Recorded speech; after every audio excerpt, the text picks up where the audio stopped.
Now this is the first question from miscellaneous exercise NCERT में से।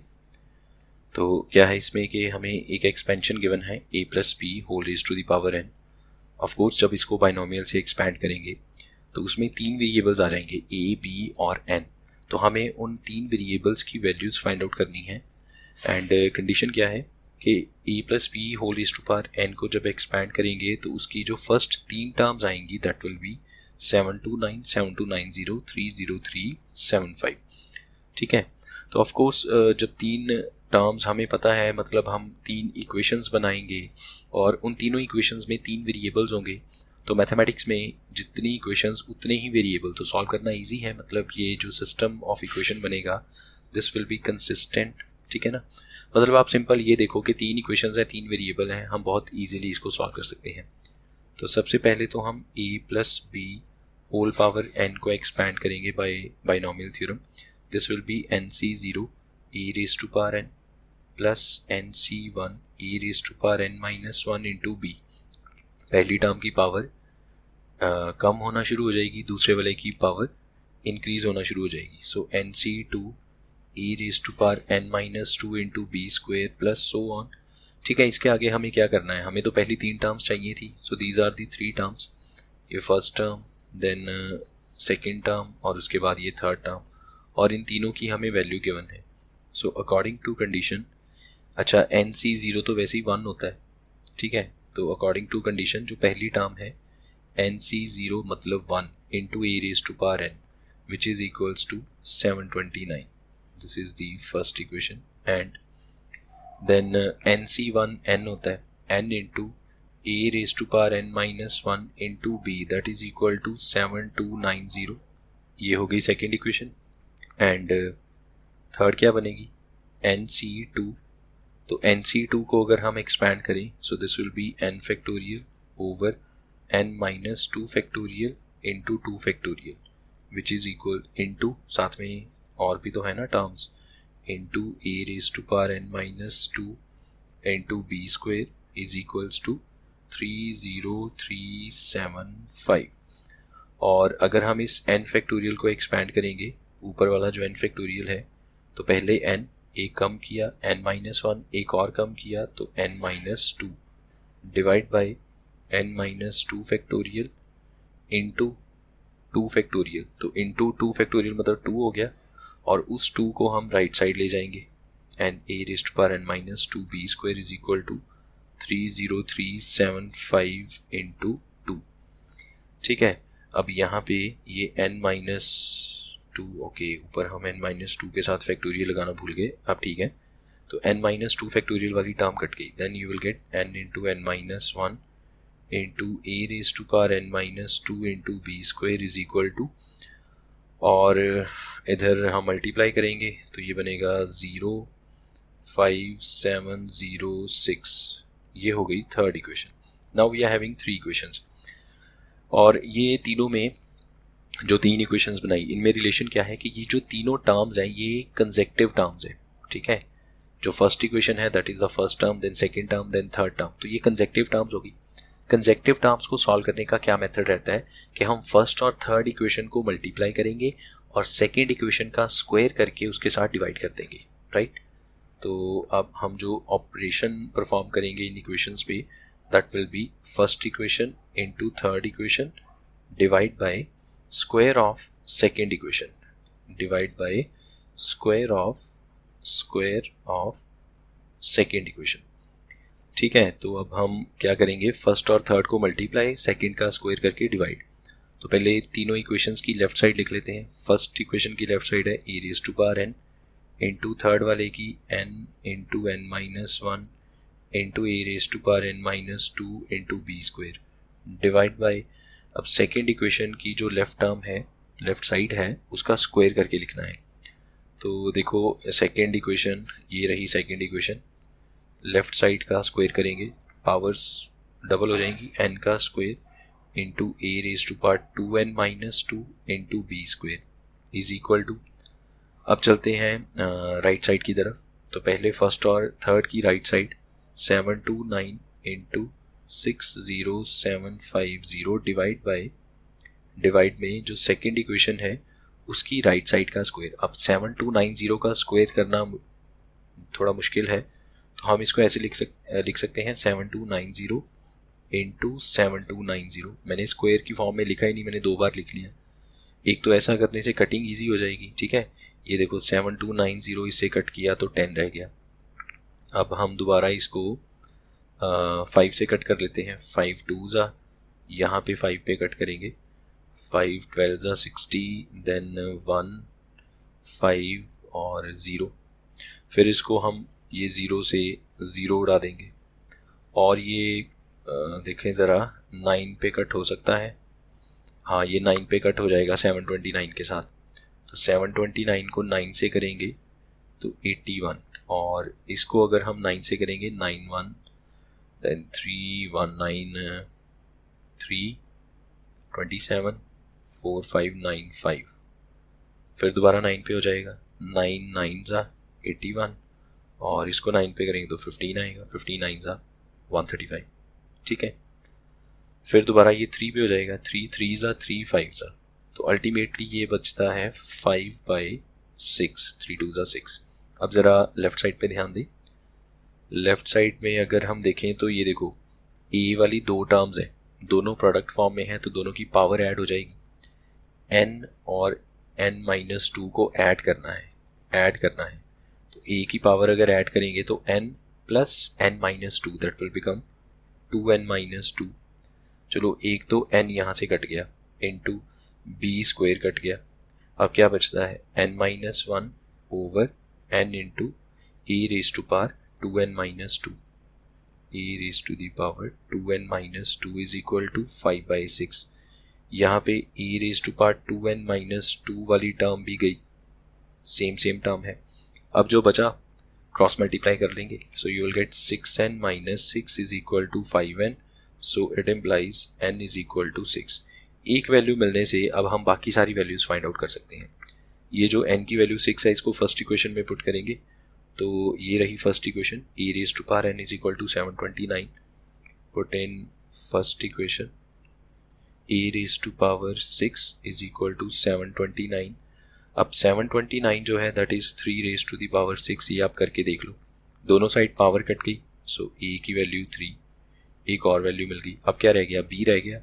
अब इन दोनों वैल्यूज़ को उठाओ और सेकेंड इक्वेशन में पुट करो। चलते हैं ज़रा सेकेंड इक्वेशन की तरफ। ये रही second equation, n into a raise to power n-1 into b. n into a raised to power n-1 into b is equal to 7290। n की वैल्यू है 6, a की वैल्यू है 3 raised to power 6 minus 1 5 into b is equal to 7290। तो यहाँ से b की value क्या आएगी, 7290 divide by 6 into 3 raised to power 5। अच्छा, अब 729 इसको ऐसे लिख लो, 729 इंटू 10, ठीक है। थोड़ा इजी करने की कोशिश कर रहे हैं। 729 क्या है, that is 3 raise to power 6 into ये 6 को कट करेंगे 3, यहाँ पे रह गया 2।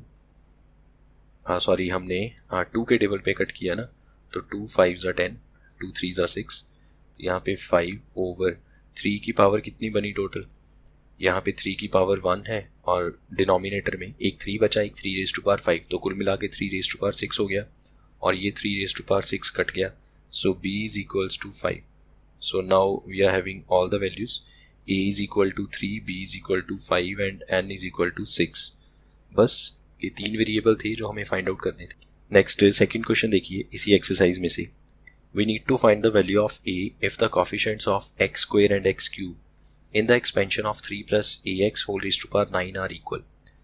कि हम क्या करेंगे, 3 plus a raise to power ax raise to power 9 को एक्सपैंड करेंगे, उसमें एक्स स्क्वायर और एक्स क्यूब का जो कॉफिशिएंट है उसको इक्वल करेंगे, और वहाँ से हम a की वैल्यू फाइंड आउट करेंगे।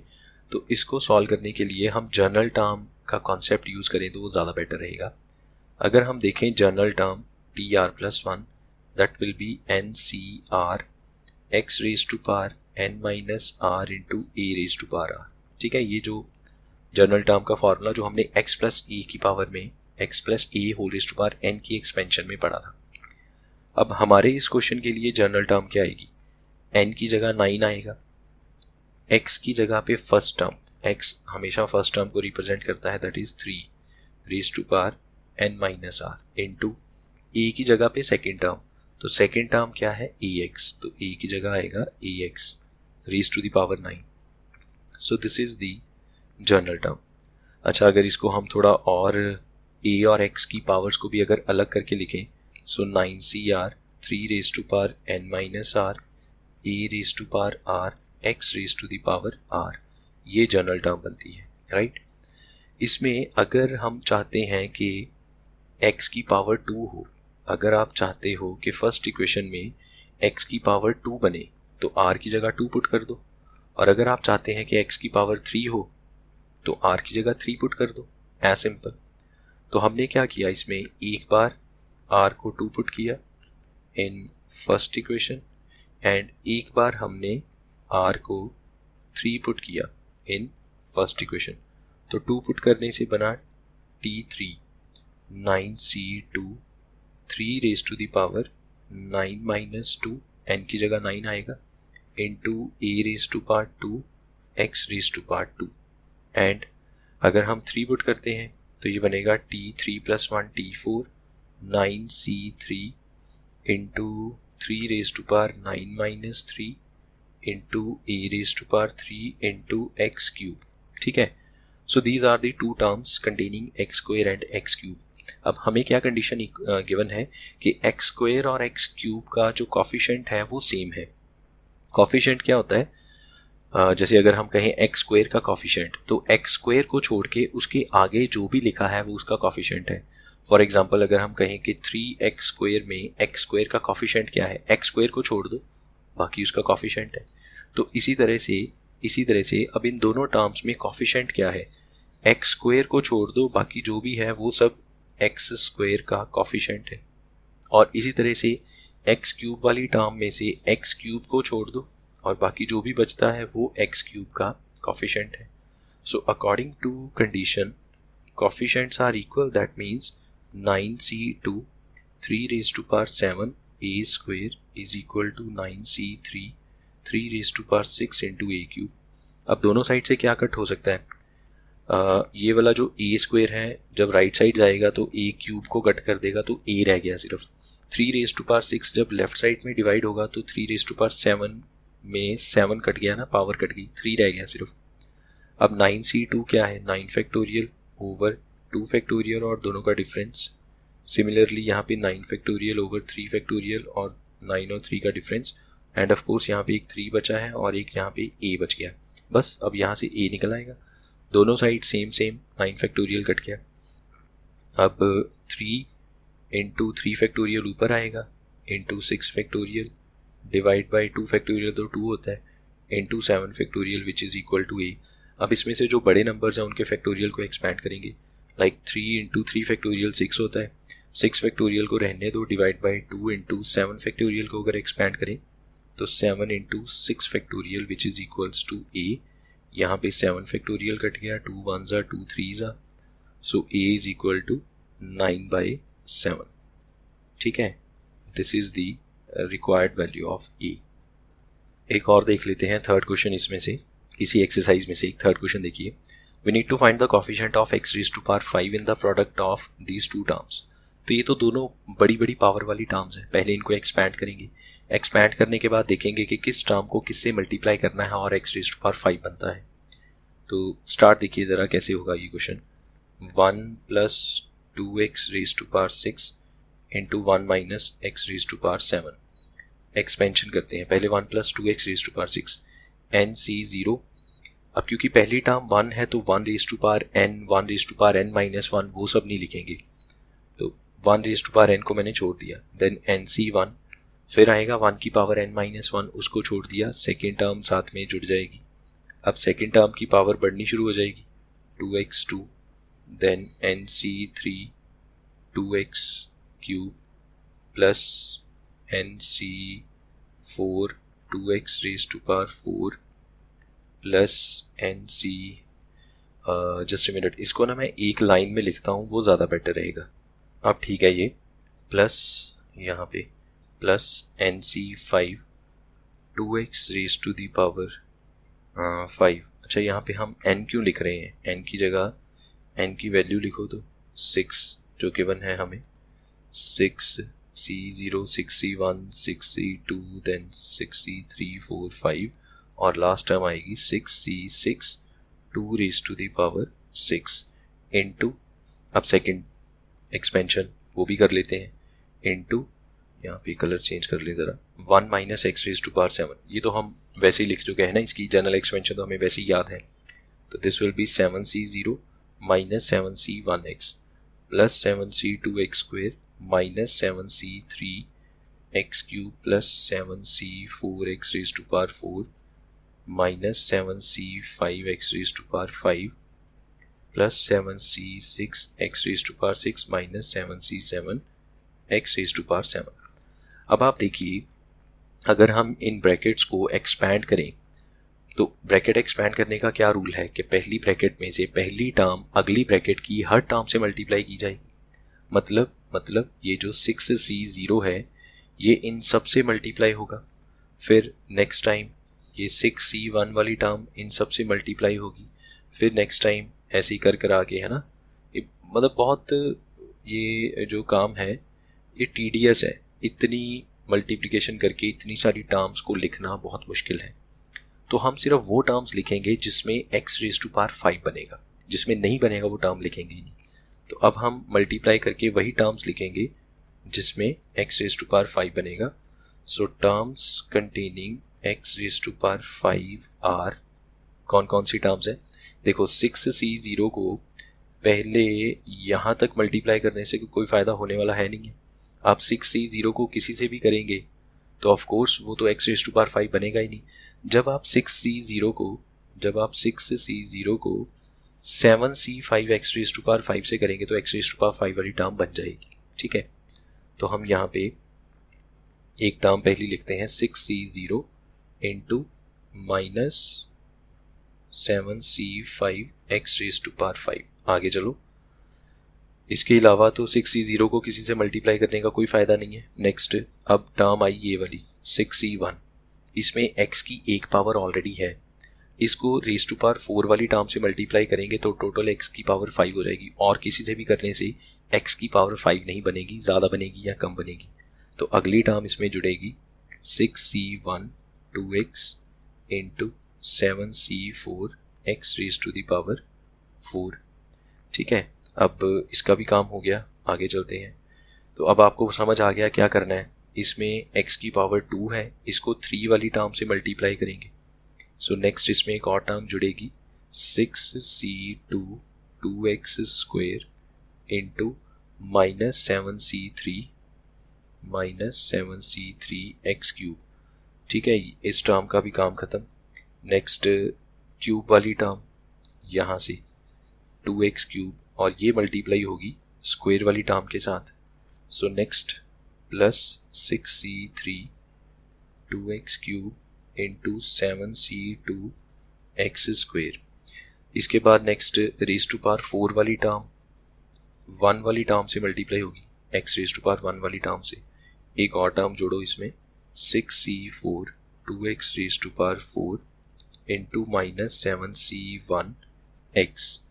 नाउ व्हाट नेक्स्ट ये रेज़ टू पावर 5 वाली टर्म आई और ये मल्टीप्लाई होगी कांस्टेंट टर्म से, ठीक है। तो एक टर्म और जुड़ गई इसमें, plus 6C5 2x raise to the power 5 into 7C0। अब हमने ये देखा कि अब हम जो टर्म्स लिखने वाले हैं उन सब में x रेज़ टू पावर 5 आएगा, ठीक है। हमें तो सिर्फ x रेज़ टू पावर 5 का कॉफिशिएंट चाहिए। तो कहने का मतलब है अब हम यहाँ पे कॉफिशिएंट लिख लेते हैं कि अब जितनी भी टर्म्स हैं उन सब में से x हटा दो, बाकी सब सॉल्व कर लो, बाकी जो भी आएगा वो उसका कॉफिशिएंट है। तो चलिए पहली टर्म से स्टार्ट करते हैं। Coefficient of x raise to power 5 will be, ठीक है ना। पहली टर्म से स्टार्ट कर लेते हैं। आई होप आपको ये समझ में आ गया है कि अब हम क्या करने जा रहे हैं। We are going to calculate the coefficient of x raise to power 5। Coefficient के लिए x रेज़ टू पावर 5 थोड़ी ना चाहिए, हमें तो उसके आगे वाला नंबर चाहिए। तो इन सब में से x रेज़ टू पावर 5 को हटा दो, बाकी सब नंबर ही है जो उसके आगे लगेगा, वो चाहे प्लस में है चाहे माइनस में है। कर आके प्लस माइनस करके वो पूरा जो हमें आंसर मिल जाएगा that will be the coefficient of x raise to power 5। तो फर्स्ट टर्म में 6C01 होता है इंटू -7C5। अब ये तो आपको मल्टीप्लाई करके ही देखना पड़ेगा ना, मतलब पूरा सॉल्व करके देखना पड़ेगा। तो ये आपका आएगा 7 × 6 डिवाइड बाई 2, 5 फैक्टोरियल कट जाएगा, प्लस 6C1 जो 6 है इंटू साथ में 2 भी है, इंटू 7C4 आएगा ये आपका 7 × 6 × 5 डिवाइड बाई 3 फैक्टोरियल। ठीक है, 7 और 4 का डिफरेंस 3 फैक्टोरियल और बाकी 4 फैक्टोरियल कट जाएगा, प्लस नाउ 6C2 की तरफ चलते हैं। सो this will B 6 × 5 divide by 2 factorial. जो 4 फैक्टोरियल है वो 6 फैक्टोरियल की एक्सपेंशन में कटेगा, इंटू 2 का स्क्वायर भी है, इंटू -7C3 सेम यही आएगा, 7 × 6 डिवाइड बाई 3 फैक्टोरियल। मैं x छोड़ रहा हूँ सब में से, plus 6C3 6 × 5 × 4 divide by 3 factorial into 2 क्यूब, इंटू ये 7C2 बनेगा 7 × 6 divide by 2 plus 6C4 that is 6 × 5 divide by 2 into 7C1 is 7 with negative sign, और इसमें 2⁴ भी था, एक मिनट, इसमें 2⁴ भी है, इंटू -7। अब क्या है, अब तो ये बच्चों जैसी कैलकुलेशन है, जस्ट आप देखो कैलकुलेट करके प्लस माइनस करके जो भी बनता है वो इसका आंसर है। जैसे 3 फैक्टोरियल 6 है वो कट गया, यहाँ पे 3 फैक्टोरियल 6 होता है ये भी कट गया, और 3 फैक्टोरियल 6 यहाँ पे कट गया, 2 ने यहाँ पे कट कर दिया तो यहाँ पे 3 रह गया, यहाँ से भी 2 ने कट किया 3 रह गया, और कहाँ पे है 2, ये रहा 6 के साथ, और यहाँ पे 2 कट गया। बस अब पहली टर्म नेगेटिव में आएगी, 7 × 3 -21, देन अगली टर्म पॉजिटिव है, 6 2s are 12, 6 2s are 12, 12 × 5 60, 60 × 7 420 positive sign के साथ। अगला फिर नेगेटिव साइन में आएगा, यहाँ पे देखिए ये बना 3 × 5 15 × 4 60, और यहाँ पे 7 5s are 35 विद नेगेटिव, तो ये बना 60 × 35, नेगेटिव मैंने आगे कर दिया, फिर प्लस आगे क्या आया 4 5s are 20, 20 × 8 ये बन गया 160 × 7 3s are 21, then again negative sign के साथ 3 5s are 15 × 16 × 7। अब इसमें जितनी भी कैलकुलेशन है बोर्ड मास के अकॉर्डिंग, बोर्ड मास के रूल के अकॉर्डिंग कैलकुलेशन करेंगे और आपके पास कोफिशिएंट ऑफ x⁵5 आ जाएगा। नेक्स्ट क्वेश्चन एक और देखिए, we need to find coefficient of x⁵10 in the expansion of x² - 2 whole ⁻11। तो इसके लिए भी ये शॉर्ट आंसर टाइप क्वेश्चन है, 2 मार्क्स में पूछा जा सकता है, शॉर्ट क्वेश्चन है ये। तो जनरल टर्म का कॉन्सेप्ट यूज़ करते हैं इसके लिए। अगर हम जनरल टर्म देखें that will be NCR x⁻n - r a⁻r। n क्या है 11, और x क्या है पहली टर्म, यहाँ पे पहली टर्म x की जगह x² है, तो हम यहाँ पे लिखेंगे x² 11 - r इंटू a क्या है सेकेंड टर्म, और इसमें जो सेकेंड टर्म है दैट इज -2, तो a की जगह पे आएगा -2⁻r। बस इसको थोड़ा और सिंप्लीफाई कर लें, ये x की पावर क्या बनती है 22 - 2r into -2⁻r। This is the general term. हम चाहते हैं x की पावर हो 10, ठीक है, we need to find the coefficient of x⁻10। तो हम चाहते हैं x की पावर 10 बने, तो बहुत सिंपल है, इसमें जो भी x की पावर है उसको 10 के इक्वल कर दो। According to condition 22 - 2r should be equals to 10। 22 - 2r क्या है x की पावर है, और हम चाहते हैं x की पावर 10 हो, तो हमने x की पावर को उठाया 10 के इक्वल कर दिया। यहाँ से मेरे पास r की वैल्यू आ जाएगी दैट विल बी 6। अब ये वैल्यू उठाओ और जनरल टर्म जिसको हमने फर्स्ट इक्वेशन कहा इसमें पुट कर दो।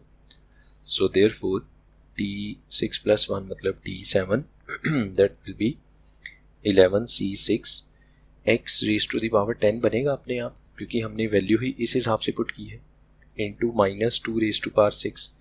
अब हमें कॉफिशेंट चाहिए, तो कॉफिशेंट का क्या रूल है कि जिसका कॉफिशेंट चाहते हो उसको छोड़ दो, बाकी सब कॉफिशेंट है। हम एक्स रेज टू पावर 10 का कॉफिशेंट चाहते हैं, तो ये एक्स रेज टू पावर 10 को छोड़ दो, बाकी क्या बचा, बाकी बचा 11c6, और यहाँ पे ना मैंने r की वैल्यू 6 लिखनी थी। 11c6 इंटू, अब -2, माइनस की पावर 6 है तो माइनस का क्या रूल है, वहाँ पे माइनस हटा दो, 2 रह गया अकेला, 2 रेज टू पावर 6। इसको अब पूरा सॉल्व करेंगे, then you will get coefficient of x raise to power 10।